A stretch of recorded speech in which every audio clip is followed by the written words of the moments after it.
प्रणाम नमस्कार, जय माता दी। आप सबके हम पवन पंडित के गोड़ छू के गोड़ रहता नहीं। और आज शनिवार बा और वादा के मुताबिक रउआ सबके एगो सेट सॉन्ग सुनाए और बताए तनी जितना भी गाना सुनाइले मुखरा धुन भले पुरान हो सकेला लेकिन वर्ड नया रहेला। और इ गाना के उगावे के चाहता तो कमेंट में जरूर लिखिए, ओकरा गाना मिल जाएगा।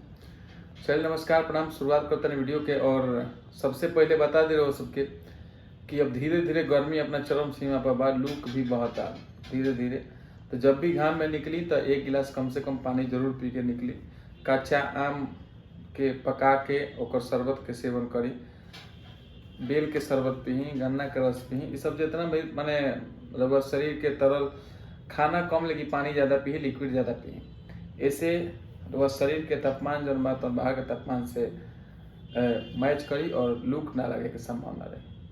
गांव देहात के लोग सतुआ खाला, हमने को सतुआ खानी सन। जे सतुआ खाला वो सबसे ज़्यादा पानी पिएला और गर्मी में सबसे सुरक्षित रहेला। ऐसे बाहर के तापमान और गर्मी के तापमान, यही में लगन के भी तापमान बा। लगन भी बहुत तगड़ा बा, रोज रोज लगन के न्योता चलता। कभी एक एक दिन आतर देता नहीं, एक दो दिन आतर होता तो वो दिन रिसेप्शन होता।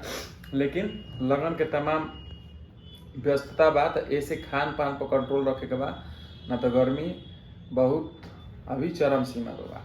लेकिन आई कि जब से वो छोड़ के गईली, कि जब से वो छोड़ के गईली, हो दिलवा लागे ना कहीं। हो जब से वो छोड़ के गईली, दिलवा लागे ना कहीं। हो मन लागत नहीं खे कतहीं, केतनो भीड़ में रही। कि मन लागत नहीं खे कतहीं, कतनो भीड़ में रही। हो हरे जनली न मनली ऊ कैली ऐसन काम हो। कि जनली न मनली ऊ कैली ऐसन काम हो।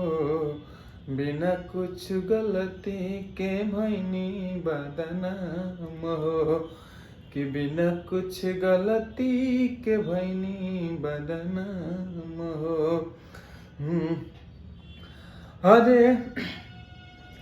हरे दूज के चांद गुलरी के फूल भैली। मन लागत नहीं खे कतहीं, जब से छोड़ के गईली।